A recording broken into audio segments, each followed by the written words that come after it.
We interrupt this program for a special news bulletin. Throws toward the corner of the end zone. It is intercepted! Intercepted! The Ducks have the ball! To the end zone! Oregon! Mariota dives! Touchdown! They hand it off straight out! C.J. Verdell wins the game for Oregon! Inside the 10! A hat-trick, a touchdown from Justin Herbert! Howard's going to run for it. Time runs out, and that'll do it! Welcome to the Big Ten, Oregon! They storm the field at Autzen! All right, Duck fans, here we go. Welcome into another episode of the Ducks Rising Alumni Corner. I'm joined, as always, by my co-host, Travis Rooke-Ley, and today we have the honor of welcoming on the great Kenjon Barner. KB, what's up, man? How you doing? What's the deal? How we doing? Doing good. Kenyon, appreciate having you on. I know there's a ton in your career we want to get to and talk through, how you got to Oregon and different times there. But being that we're coming off such a high and obviously that Penn State win, like what was that experience like for you? I know you were on the field after the game, wild scene, dapping up Dan and seeing a bunch of the players. Like, talk us through that experience for you. First and foremost, man, I got to give a shout out to Penn State and their fan base. That environment was second to none. Everyone always asks me after I leave, a stadium that I haven't been to or a different team, was it loud? It was absolutely loud. And I always compare everything to Autzen. Autzen is the loudest stadium that I've been in. It wasn't as loud as Autzen, but it was probably the second loudest stadium I've ever been in. It was absolutely loud. But if you're talking about an overall experience, there was nothing like that. I've never in my life, whether playing or watching a game, have experienced anything like a Penn State whiteout. An hour before the game, the stands are full. An hour before, and I'm talking about not an empty seat.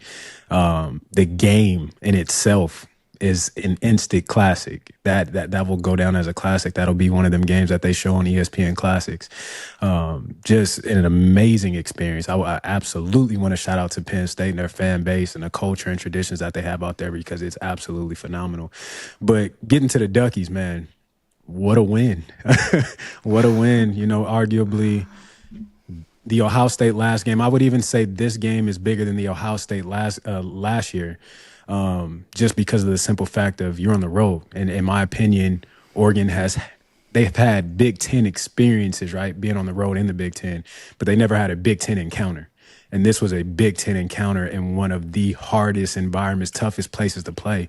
So this was like their first real Big Ten challenge for me, going on the road to Penn State whiteout and going out there and getting a win. And then everything that took place afterwards, just a moment.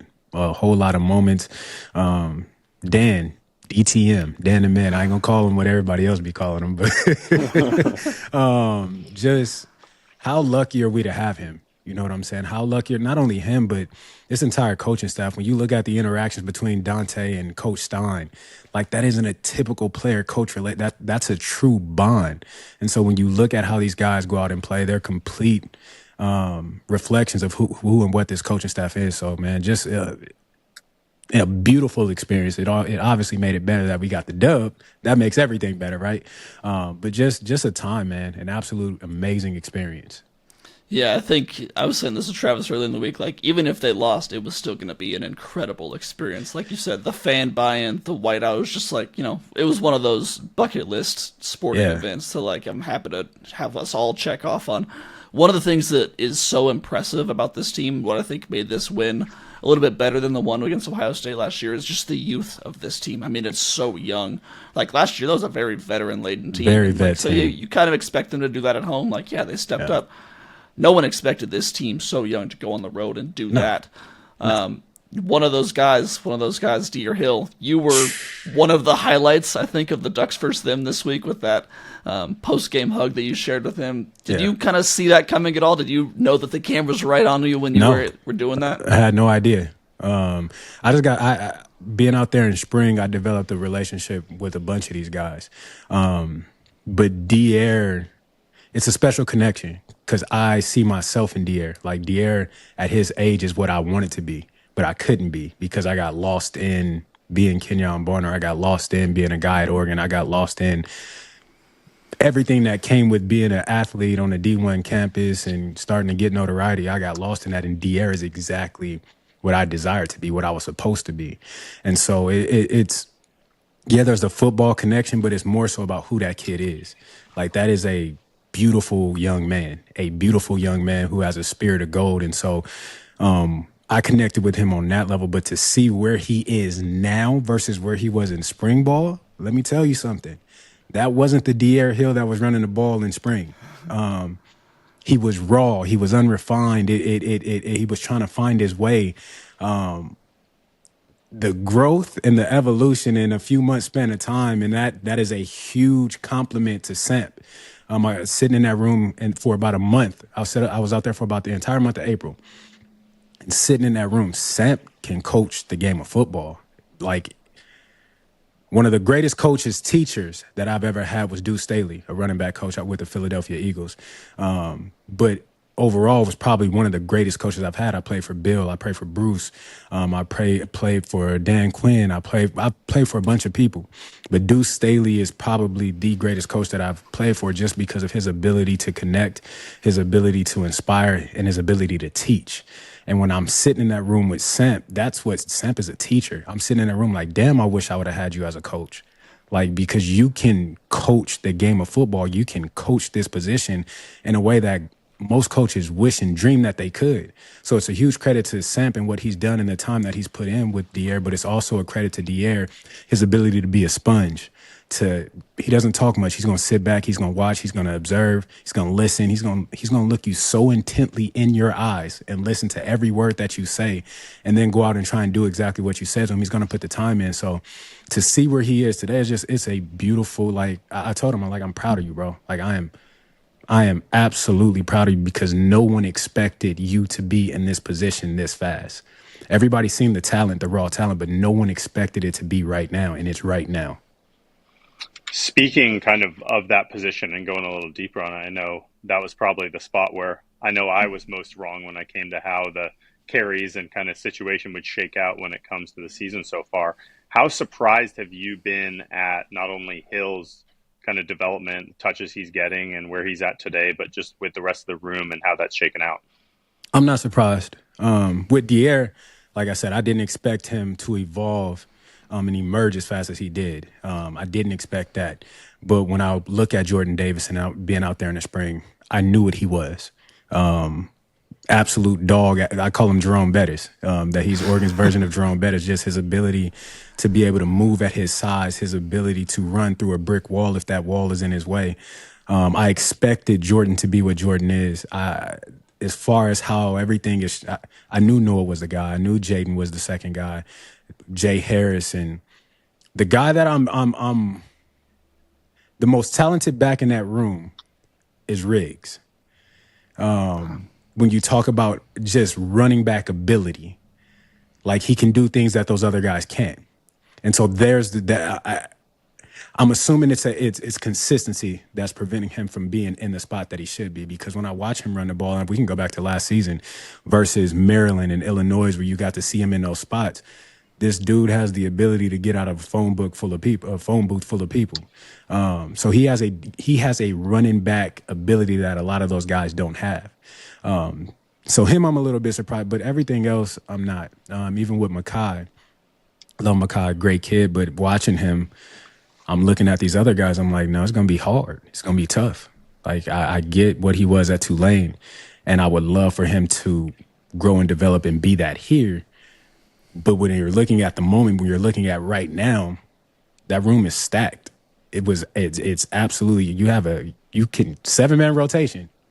This is by far the deepest running back room that Oregon has ever seen. And I'll put my stamp on that. I can guarantee that there's never been a room this deep. Yeah, you've had players. You've had LaMichael. You had me. You had Jay Stu. You had Jeremiah Johnson. You can go back to Reuben Drones, Ontario. You can go down, the history of running backs. You had 1 or 2 guys in a room, but you've never had 7 guys that can play the game of football, that can get out there and play for any team. When you look at Dierre, you look at Noah, you look at Jaden, who's a Mr. Do-It-All, you look at Jay Harris, who is one of the freakish athletes I've ever seen. These guys could go play anywhere and actually play. So to have a room like this, to be as stacked this is a luxury.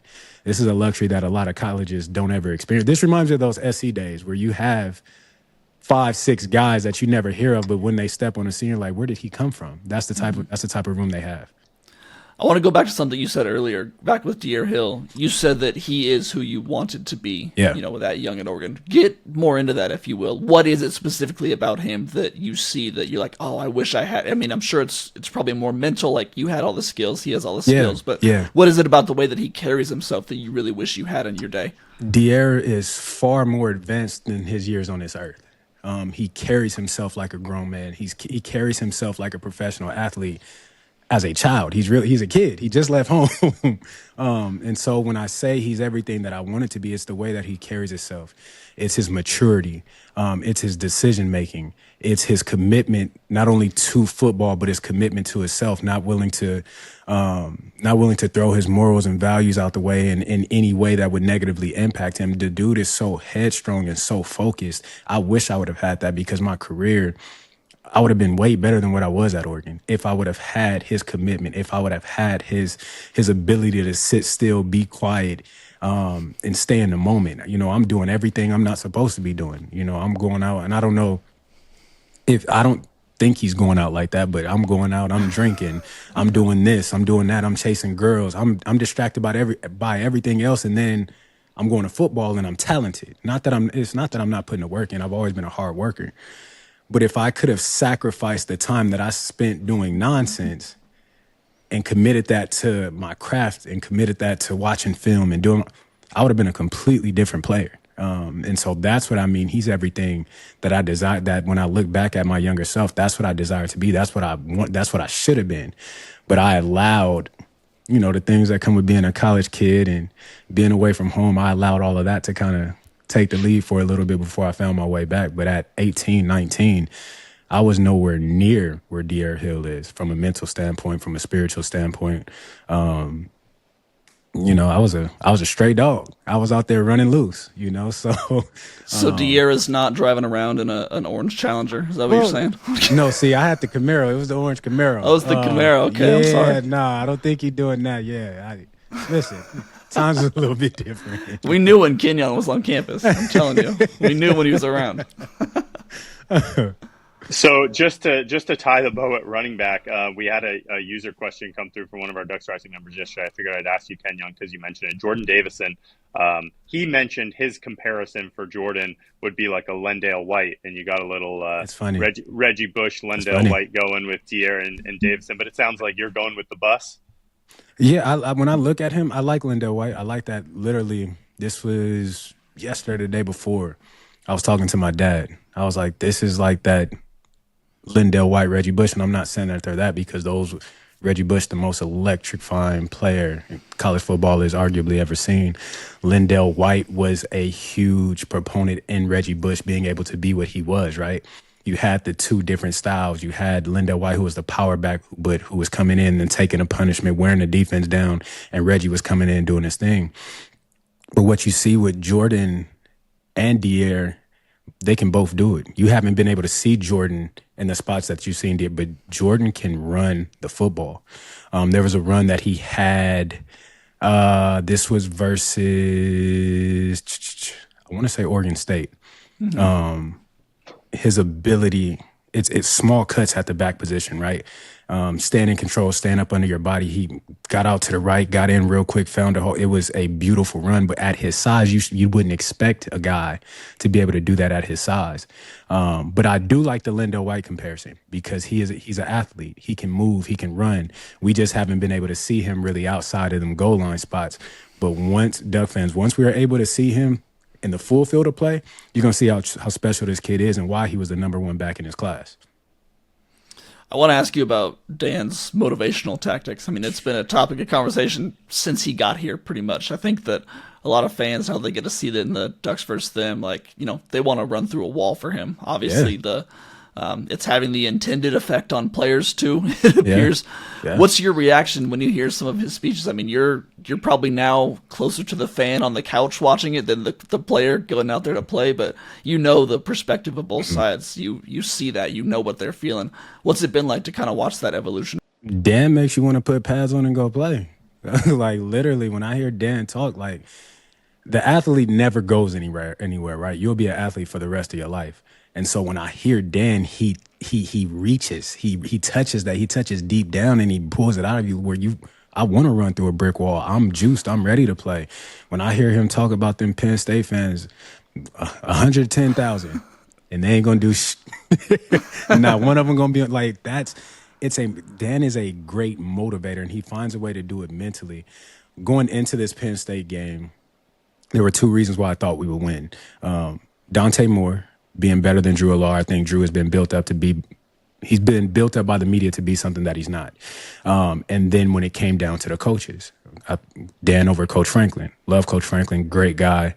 But when you talk about a coach, Dan is what you want. I felt like we had the better coach. I felt like we had a coach that was more than capable of preparing these guys for this environment, taking them somewhere mentally that most coaches can't. I don't know what Dan does or where he comes. I asked him, bro, I said, are you studying one-liners? Like, are you prepping this? Is this, are you coming off the top? Like, what are you doing? He's like, I just talk. He's like, I feel it. But Dan has a way of tapping into these players that most college coaches can't. And it's a gift.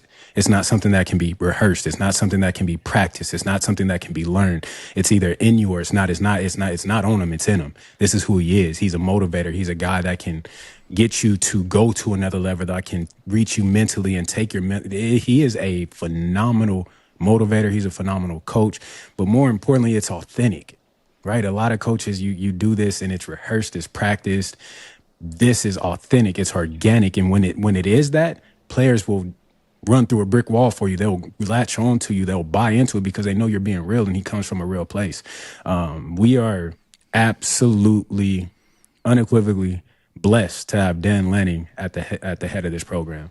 I can't thank Cristobal enough for going on in Miami. I hear that. Kenyon, you mentioned obviously you spent a lot of time around the team in the spring. Yeah. Did you leave that time knowing this was a team that could go into Happy Valley and win? Like, did you see the potential, even though a lot of the discussion out there was around like the youth and inexperience around the team? Well, when I left, I had those same questions. I knew Dante Moore was special. And if you have a great quarterback, you can go to anywhere and any place and have a shot at winning. When it came to the youth, that was a concern of mine because, again, where this team was in spring, this is not the team that you see now. You've seen spots, you've seen players. And a lot of it is based off of you didn't have starters playing with starters. Like, it was a melting pot. Everybody was mixed together because you have to do things a certain way with the portal now. Excuse me. But when I left there, my concern was the lack of experience. But when you have the well of talent that this Oregon roster have, you can overcome the lack of experience when you can develop and harness the talent. And so when I left out of spring ball, I knew we had a good team.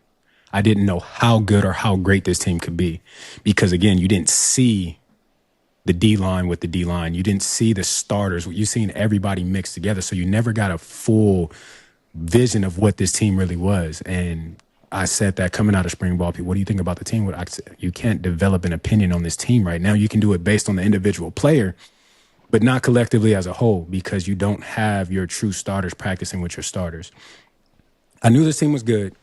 I knew that they had talent, but I was worried about the lack of experience. We lost an entire secondary last season. We lost everything but the kitchen sink last season. So you never know how a team is going to be, but I'll go back to early after season ended, talking to players, and you're hearing all these stories about one thing. My dad used to say this to me, and he still say it. I don't know why I said used to. He said, you stay ready so you don't have to get ready. Because if you have to get ready, there's a chance that it may be too late. And so with everybody that we lost last season, Dan immediately went into leadership development. You hear about guys having meetings and coming together. You hear about guys throughout winter ball and spring ball, the young guys stepping up. So this was something that Dan was already preparing for. He knew what this season would look like. He knew what he had lost, and he knew what he had coming in, and he knew what he had there presently. So he started developing these guys and working with these guys to become more mature, to become better leaders, to work on the guys, the vets that were already there, but also to encourage the younger guys, hey, this is your team. You know, when you have young guys come into a team, usually we don't typically have a voice. You got to earn that voice. But Dan has created an environment where everybody feels like they have a voice, but it's earned. And so the youth factor, the lack of experience was a concern. But as you can see, when you have a coaching staff like we have, that's not something to worry about. Travis, I want to open it up to Kenjon's career a little bit. Do you got anything before, just on this team before we do that? No, let's do it. Let's go to that. Okay. Kenjon, I mean, Hall of Fame career in college. You got multiple rings in the NFL. You've got now what seems to be a very burgeoning media career working as well on the Big Ten Network, and you got a great pod with my guy, Jay Stu. What's it been like? Shout out to Stu. What's it been like kind of flourishing in life after football and still using this game to just build the next step of your career? Man, it's been an absolute blessing, and it's nothing that I can take credit for because I turned down the media route several times. I didn't want to do it. And a bunch of my friends would, what do you think about broadcasting? I don't. What do you think about? I don't. I don't. My actual agent, he was like, hey, I think you should get, I don't. It just wasn't something that I wanted. Everybody around me, everybody's seen it except me. I'm a firm believer if there's not something in your life that you can't point to and say you had nothing to do with it and only God did, there's something wrong. And so this is that for me. This wasn't a door that I was knocking on. This wasn't a door that I was searching for. I was pushed into this. Shout out to Jess with PO3. We went to lunch one day. And again, what do you think about like sports broadcasting? I'm like, I don't. She's like, why? I said, I just don't. And I don't want to. I was like, I don't want to talk about football. My whole life has been football. I want to do something different. And she was like, okay, yeah, I hear you. But anyway, do me a favor. Just start making a couple videos talking about Oregon. I'm like, for what? She's like, just do it. Shut up and listen. Just do it. She was like, you don't have to do anything with it. Just do it. And so this was 2023, the last season of the Pack. Make a couple of videos, man, and I post them on social media. Again, no intention to, I'm just talking Oregon ball. And my football agent calls me, hey, what are you doing? I was like, nothing. He was like, are you doing broadcasting now? I said, no. He was like, well, what are you doing with the videos? I'm like, I'm not doing anything. I'm just talking Oregon. He was like, you're doing broadcasting. I'm like, he said, well, anyway, you know, I sent them to some talent scouts and they love you and they think you have a future. So again, this is God. This has nothing to do with me, man. But it's been an absolute blessing because I see other guys that I've played with who have walked away from the game and they're still trying to find their way. They're still trying to figure out what's next. One of my greatest inspirations is Brandon Graham. And I wish I would have been more like him during my playing career because Brandon has been preparing for life after football before life after football even became a thought for him. This is something that a lot of guys, we don't really take advantage of the time while we're playing. Like we be so heavily focused on the task at hand, which is football, that we kind of neglect what's coming and what's inevitable for all of us. The NFL stands for not for long. So eventually you're going to be out of this game. You're going to have to do something else. I didn't prepare the way that I should have.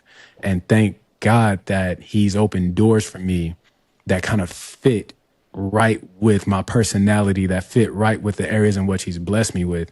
Because it's hard, man. It's truly, I look at some of the guys that I've played with and the struggle is real of finding out, one, who am I outside of football? What am I passionate about outside of football? Luckily for me, I had a lot of friends that were into a bunch of different things. So I had an idea of the things that I loved, the things I was passionate about, and it helped. But it's been an absolute blessing, man. It's been a ball to be in this space and to grow in this space and to make the connections that I've been able to make with you, Yogi, Ashley Addison, Harold. The list goes on and on of people that I've been able to cross paths with and shake hands with, Tyvis and Cam and I've met a ton of people, and much like my playing career, people have pulled me along. People have showed me the ropes. You know, they've showed me the blueprint of, okay, listen, this is what you do, this is what you don't do. If you need any help, I'm here to help you. So it's my life, my story. I'll always say this in sports, like, your best movie director couldn't have written a script for my life.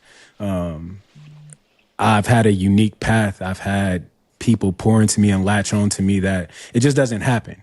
And so I'm thankful to God that, you know, people have latched onto me the way that they have and allowed me to come into spaces and, you know, kind of help guide me through this process, because it's a hard process, but because of the people that I've been attached to, they've made it pretty easy for me. So what's the goal sheet looking like for the next few years? Where do you see this thing heading? Are you thinking like broadcasting games, studio? We're going to see you on the game day set? Man, I want to do it all. Everybody they tell you got to make a goal. I'm like, I don't want to put myself in a box. Like, I don't want to limit myself. Like, everything, my first year doing media was last season, 2024. And everybody would ask me, oh, what do you like to do more? What do you like to do the best? Like, where do you want to go? I'm like, I love doing pregame shows and postgame, the tailgate. I love doing all of that because it allows your personality to show. I had my first real opportunity to do in-studio work with CBS a couple of weeks back, covering the Oklahoma-Michigan game. But actually being in that space to where, like, you're on call. Something big happens in the game, you got to run up to the studio and get on camera and talk about it. So I had my first real, and I loved it. Just the having to be on your toes, having to think on the spot, not really being able to prepare anything, but just go. You got to know the game of football. You got to be able to talk. So doing that, been able to do some sideline hits with Brooke, going to last season and this season. I love it all. But the goal is and always will be to be wherever God wants me to be. Oftentimes I've made decisions for myself and they always weren't the best decisions. So at this point in time, I'm taking my hands off the wheel and saying, take me where you want me to be. You said that, you turned down media so many times. What did you want to do instead? Did you have an idea of what you wanted that next chapter to look like instead of media? Coaching was always a thing. Okay. That because I love pouring into kids. Like, again, my story is guys like, I'm getting drafted to Carolina as a rookie, but I'm having veterans like Jordan Gross, Steve Smith, Jonathan Stewart, D'Angelo Williams, Mike Tolbert pull me along and pour into me. I'm having guys like Darren Sproles, Deuce Staley, Brandon Graham. The list goes on and on of guys that have pulled me aside and showed me what to do. And so I like to pay it forward, because I feel like I'll be doing a disservice to those guys who helped me in my career. So I've always loved pouring into kids and giving them everything that was given to me and some. And so coaching was always a thing. Mentoring was always a thing. I didn't know how it looked or what it looked like or how I would make it happen, but it was always based around giving back some way, some form, somehow. So Kenyon, I want to talk about kind of transition to your career a little bit and just talk through some stuff from there, because I think I know Zach and I have talked about it before. We feel like you're one of the most underappreciated players in Oregon history, and go down as one of the best running backs ever to play here. Just more generally speaking, to start, like, how much pride do you take in seeing where Oregon has reached nationally right now, being that you were, I think, kind of part of the first class that really elevated Oregon to that national, program level? To that last statement, I always go back to that 07 team with Dennis Dixon and all those guys. I think that was the first class that really kind of put Oregon on the map. We just took the baton from them and ran with it. But I take a crazy amount of pride, so much so that I get in trouble with the Big Ten Network. They stay on me like, listen, you got to tone it down. You can't be biased. And I'm like, this is who I am. Like, I love my school. I love that program. I love that community. So for Oregon to be where it is, I wear it like a badge on my chest, proudly, knowing that I played a part in that, knowing that I'm one of the guys that set the foundation, knowing that now the guys that I've played with and now these guys are standing on my shoulders, and the guys that I played with during that time. So I have to be one of the proudest Ducks out there. And I say it loudly, I say it boldly. People think I'm biased. I don't think I'm biased. I just tell the truth, whether it's good, bad, ugly, or in between. But I'm very proud of where Oregon is. I like to trash talk, right? And so this program gives me a lot to trash to talk. And so I'm thankful. I really am. I'm thankful, and I'm grateful to have been there and to have played there, to have been accepted into that community the way that I was, and for the fan base to take to me like that, because it's always love, no matter where we're at. And to see where this program is today, it's a huge testament to Dan Lanning and his coaching staff, right? Because we seen what it looked like prior to him. It wasn't looking too pretty. It was kind of rocky out there.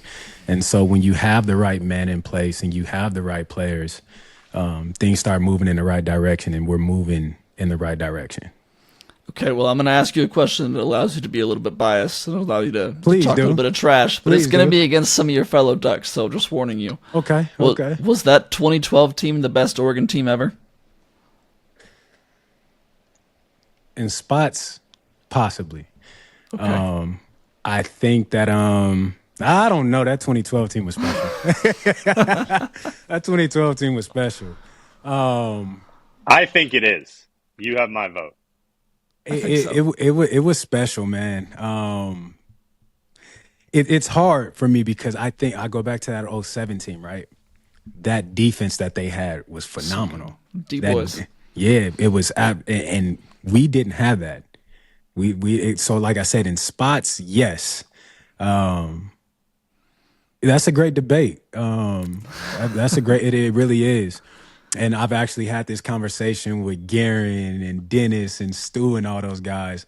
And of course, you know who I'm going with. I'm going with that 2000. Let's All those guys you mentioned are going to be saying 07, absolutely though. right. So let's call a spade a spade. Yeah, it just might be. Just Okay. might be. I love it. We got some other like quick hitters for you, Kenyon, that I want to run through real quick, or just some of our fans' favorite parts. So we're going to start with the big topic for Oregon fans. What's the favorite uniform you ever wore? Ever? That's always a tough question. That's ever. The War of the Roses throwback uni will always be right there at the top of that list. 2011 Civil War. Well, we can't even call it that no more. Can we talk about the name of this game? It's absolutely terrible. I've had this combo with Jay Stu. I hate it. Call it the Civil War. Yeah, the rivalry game. What are we doing? It's awful. It's terrible. The uniform we wore, I think 2011. No, 2010. That was the game we want to go to the national championship. Civil War. I think we had the carbon fiber helmets on, the white and silver jersey with the silver wings and gray pants, and all chrome cleats. Phenomenal. I'm surprised you haven't said stormtroopers yet, because you were one of That's the a poster given. childs for That's the a given. stormtrooper. Like that, I try not to stick to what people will expect me to say. Right? You can't go wrong with all. And even this when they went to the big house, those all whites were absolutely phenomenal. But I'm gonna stick with the throwbacks. Throwback unis, classic, can't go wrong with it. True to Oregon's core, paying homage to the guys before us. So yeah, I'll rock with the throwback unis, and it was a fire combo. All right, most hyped locker room you can remember post game that you were a part of. Ooh, easy. This is easy. I believe this was 2011 at Stanford. We had did them boys pretty bad, and there's a clip somewhere floating around the internet. That celebration in the locker room was legendary, absolutely legendary. The most hype, energetic. It was everything. I definitely will go there. That's easy for me. That's the easy one. I asked Ifo Ekpreolumu the same question, and he said the same answer. So you guys are in lockstep. Yeah, I'm telling you that was different. It was different. That was special. Yeah. All right, loudest stadium you played in outside of Autzen? Tennessee was loud for about a quarter. So Tennessee was loud. You know, the Rocky Top was great. Boise was absolutely phenomenal. But if you got to tell the truth and shame the devil, I got to go to them boys up north. I got to go to the Washington Huskies. That is one of the loudest stadiums. Like, you can literally feel the ground shaking in that stadium when it really gets to pumping. That stadium, I'll go right there outside of Austin. I'll go right there, the Husky, and it's a beautiful venue. Shout out to all my Sailgators and all that. Beautiful. We'll try not to block this part off. We'll leave it in here. That won't be a social clip. All right, two more. Is there a coach or teammate who had a lasting impact on your life beyond football? Are we talking from Oregon or just in general? You take it wherever you want. Darren Sproles. Darren Sproles is a huge reason why I had a 10-year NFL career. He took me up under his wing and showed me how to be a pro, showed me how to play the game at that level, literally treated me like I was his child. I used to tell him all the time, bro, I'm not your kid. Stop talking to me like I'm your kid. I am not your kid. But literally, Sproles would, if I was doing something that he didn't want me doing, he would literally, hey, what are you doing? Get over here. Come over here with me. So Sproles, Jay Stu, and if we're talking coaches, Keith Armstrong from Tampa Bay Buccaneers left a huge lasting impression on me. And Coach, there's a bunch, man. Coach Oz, Coach Cam, Coach Parmalee with the Falcons. There's a few, bro. I've been around some great people. All right, last one. Which game or play still plays in your mind like it was yesterday? Again, I know what people expect me to say right here, right? Of course. Of course. But we can't go this whole time not talking about that game at USC, can we? I mean, we can. All right, different question. What was that game like? The SC game? Yeah. Oh, man, listen.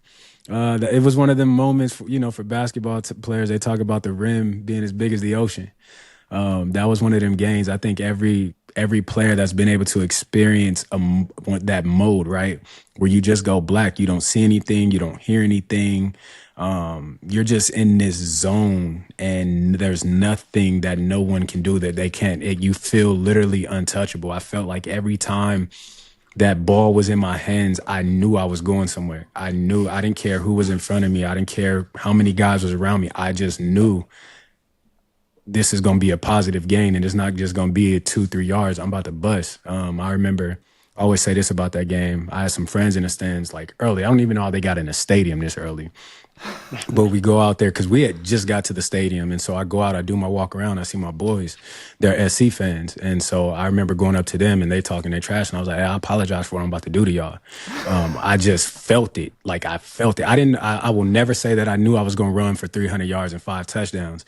But I knew I was going to have a day. Like, I was back home the year before they had beat us at home. I came home, went to a party, and all my boys that go to SC that play there, they doing all this woofing. And I told them, I was like, don't trip. I'll see y'all next year. Don't worry about it.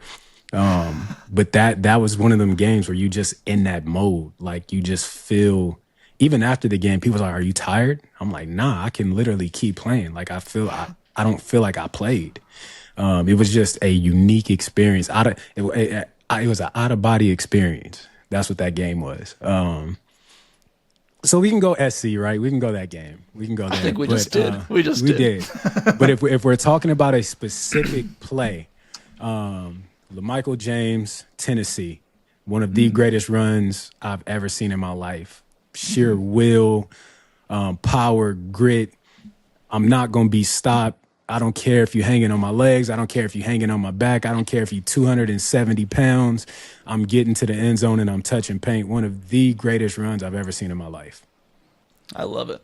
Well, let's end it right there. Kenjon, thank you so much for coming on with us. If you guys have not checked out Kenjon's pod with Jay Stu, the Ducks of a Feather podcast, really good stuff, fun stuff every week, so make sure to go do that.